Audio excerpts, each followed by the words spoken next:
We took on a trainee initially on the advice of Mantra Learning, who provide our training. When I approached them, I didn't have any intentions of taking on a traineeship, only because I never knew what one was and that they existed, if you like. I initially went over and to upskill our own staff, and it was put to me about the traineeship and what it entailed, and I thought, yeah, it seemed like a good idea, so perhaps we'll give it a whirl, and we did. I kind of really trusted Mantra. They seemed really professional in what they was doing, very organised. They've got lots of experience, I know that anyway. So we had nothing to lose. I got my traineeship because I knew I didn't want to go to college, so I went down to Mantra and they picked out the best one for me. Like, they gave me a few options and then I chose one. During my traineeship at TLH, I went on reception, which was just answering calls, ringing round for payments, and then I went in the sales office, which was serving the customers, and that just gave me more confidence. My trainee prepared me for my apprenticeship because it gave me more confidence in the job. I knew what I was doing then, and then I didn't just go straight into it without any knowledge. Once I'd completed my traineeship, my mum was pretty proud that I'd got the job, and she was still encouraging and was proud of me in general.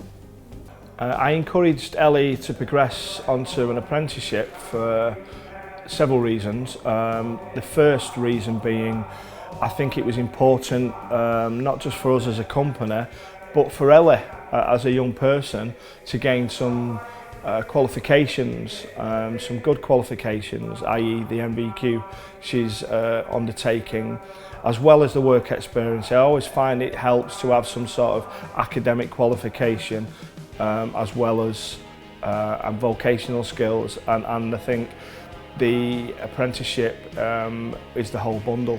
So I did address this with Ellie before she started, and told her how important it would be, not just for us as a company, but for her as an individual, to get these qualifications, and she agreed.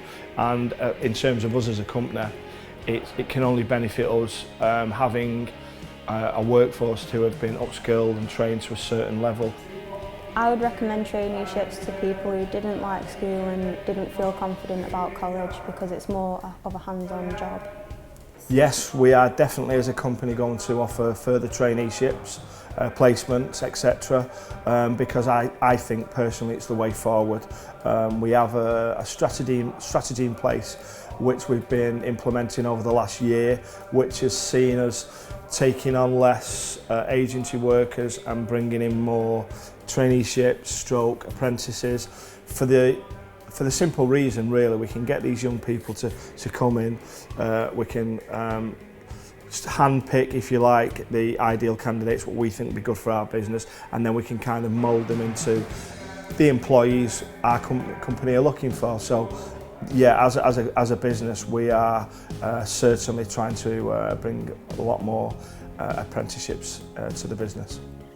Yes, I would recommend traineeships to other employers, most definitely, for the simple reason it takes a lot of the guesswork out of trying to find ideal candidates for the role. My future plans after my traineeship is to stay at TLH and just work my way up through the jobs. Ellie has certainly developed since starting a traineeship.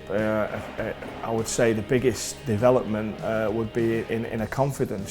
She came in as a young lady, just recently left high school, who wanted to go into employment. She didn't want to take the academic route, which is fine. I see no problem with that whatsoever. Her confidence has come on leaps and bounds. Her customer service skills, she can hold conversations now, whereas she was a little bit shy at first, which is only natural. And yeah, she's a fantastic model employee. She really, really is.